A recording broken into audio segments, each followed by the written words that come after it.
Então, para iniciar o significado dessas arquiteturas e para que servem, vocês precisam saber, a gente tem que levar a seguinte questão. Para vocês entenderem o significado de protocolo no contexto de rede de computadores, vamos fazer uma comparação no contexto de nós, seres humanos. Quando tem dois indivíduos que precisam se comunicar, o que seria necessário para que essas duas pessoas se comunicassem? A primeira coisa que precisa ser feita é que haja uma forma de comunicação entre eles. Aí existem várias formas de comunicação. Pode ser por meio de libras, pode ser por meio da fala, pode ser por meio de mímica, pode ser também por escrito. Existem várias formas que você pode gerar um canal de comunicação entre eles.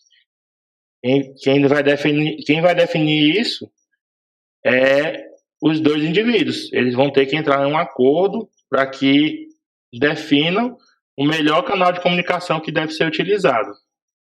Nessa imagem, por exemplo, se não for definido um canal de comunicação adequado, vai haver o quê? Falha na comunicação. Então, nesse exemplo, nós temos aqui um indivíduo e ele tentou, já foi utilizando uma comunicação, sendo que o outro indivíduo não possui no seu conhecimento essa comunicação que ele está tentando transmitir. As pessoas se comuniquem e se entendam, ele tem que haver um canal, uma linguagem que seja comum entre os dois indivíduos. Então eles têm que buscar um meio onde os dois possam entender um ao outro. No caso aqui, se ambos falassem o inglês, por exemplo, seria o canal de comunicação aconteceria. E os dados, as informações poderiam ser compartilhadas entre os dois.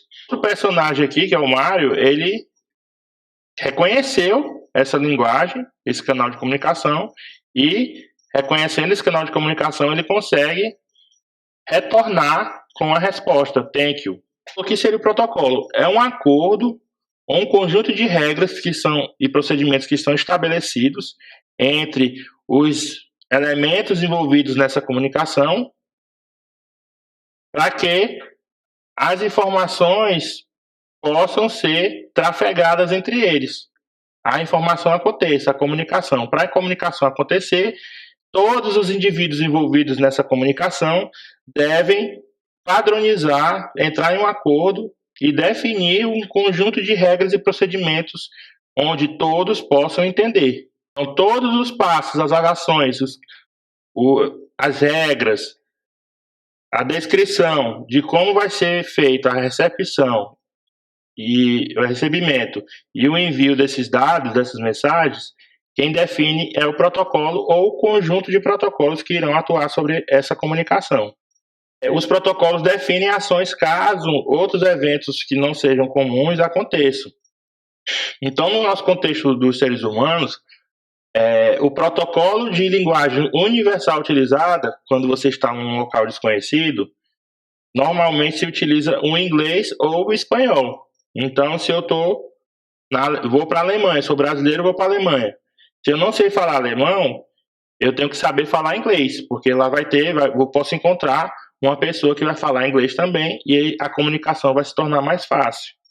Se não tiverem alguém que fala inglês, eles podem arrumar uma pessoa que é muito mais fácil do que uma pessoa que fale português na Alemanha.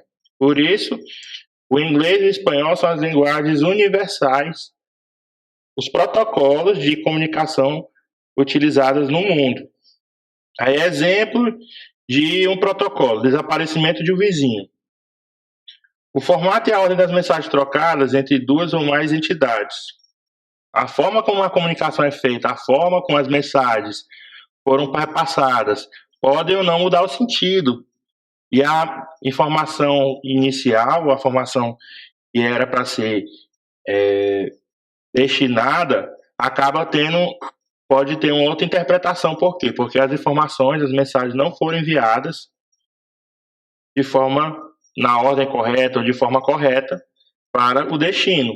E acaba que há uma contradição ou a uma má interpretação por conta dessa desorganização de como as mensagens são enviadas. E na internet, que é a nossa maior rede de computadores, e é a nossa rede pública, todas as atividades que fazem parte dessa internet vão envolver pelo menos um protocolo. Ou normalmente é mais de um protocolo que é utilizado.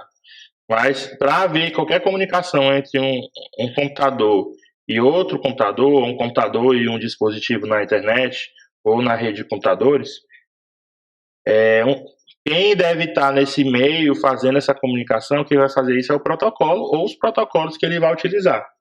Quando as primeiras redes de computadores surgiram, havia uma grande quantidade de incompatibilidade para que essas redes funcionassem e conseguissem fazer a comunicação entre elas.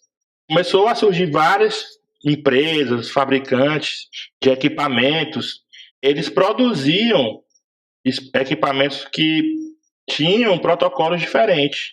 Cada fabricante na época produzia a sua tecnologia de comunicação, os seus protocolos, as suas regras. E devido a essa liberdade de implementação de protocolos, os protocolos não tinham essa compatibilidade.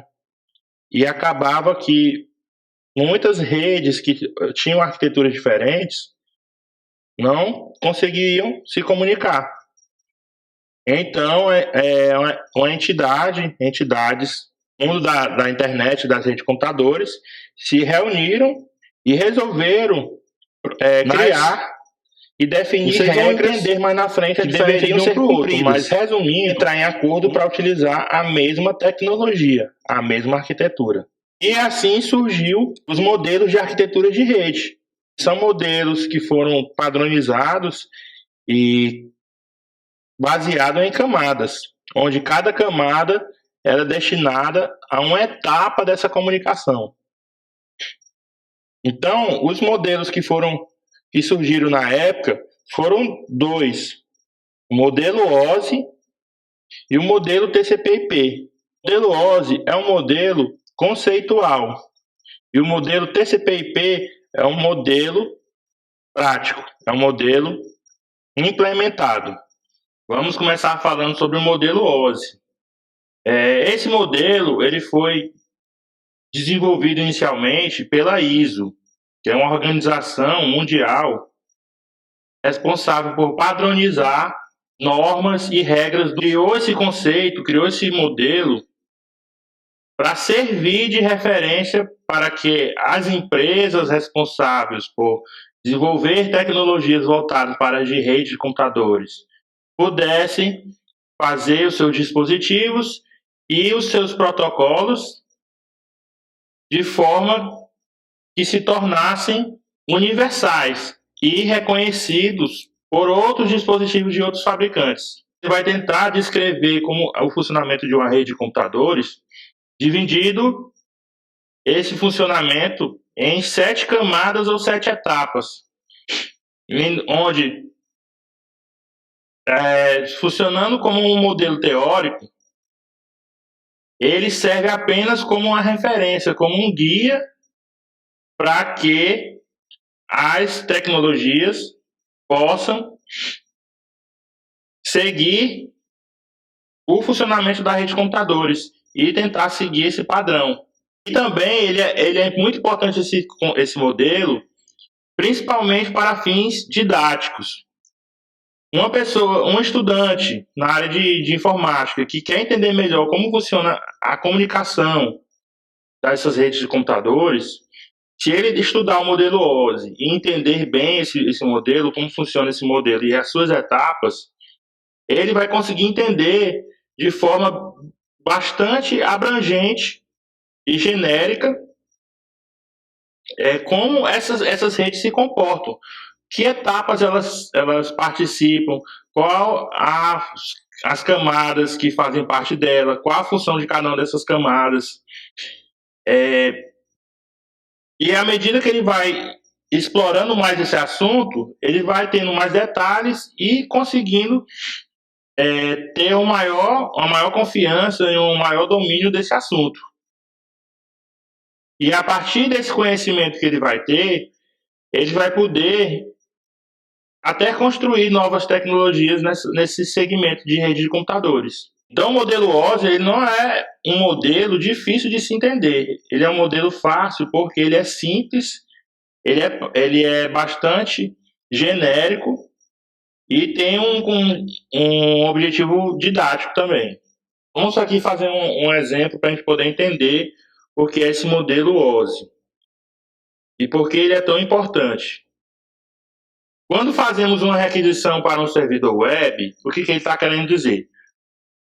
Um exemplo, eu estou aqui no meu celular e eu quero acessar o Facebook. Quando eu estou no meu celular e abro o aplicativo do Facebook, o que é que está acontecendo?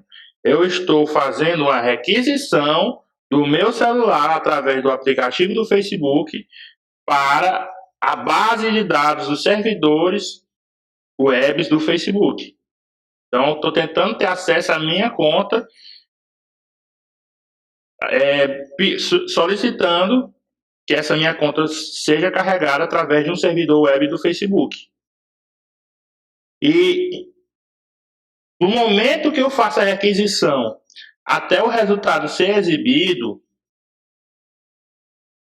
os dados percorrem um longo caminho até chegar no servidor com a requisição e até o resultado dessa requisição ser exibido ao seu aplicativo, no celular, por exemplo. Então, o processo de você enviar dados e receber dados para o servidor é similar ao processo de você enviar uma carta pelos correios ou receber uma carta pelos correios. Então, as informações são enviadas através do teu celular ou de um computador.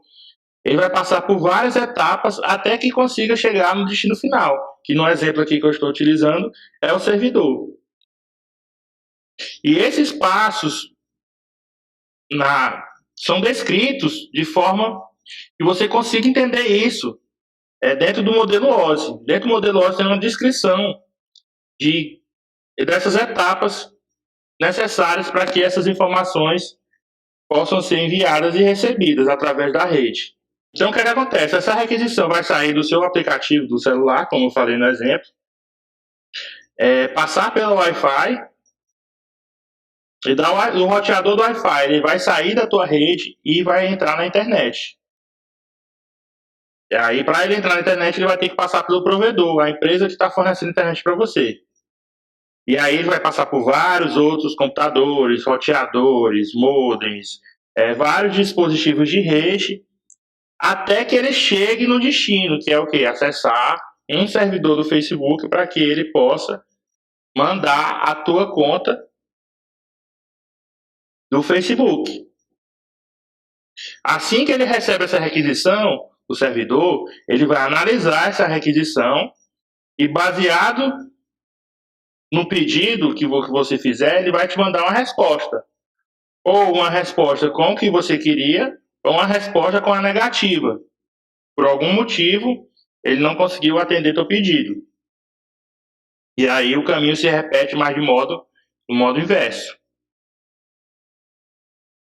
Então, o modelo OSI, ele é como se fosse um manual para quem empresas ou pessoas que querem criar protocolos. Então, se você está precisando criar um protocolo, está com a intenção de criar um novo protocolo revolucionário na rede de computadores, você tem que primeiro estudar o modelo OSI e entender esse modelo OSI. E aí você vai ter uma noção de como funciona a rede de computadores e, a partir daí, buscar soluções, melhorias de protocolos que sejam mais otimizados em relação aos que já existem no mercado. E o modelo OSI, ele descreve a rede como um todo. E nessa rede como um todo, são utilizados mais de um grupo de protocolos para cada camada. Então, cada camada vai ter um grupo de protocolos específicos para atender às características daquela camada.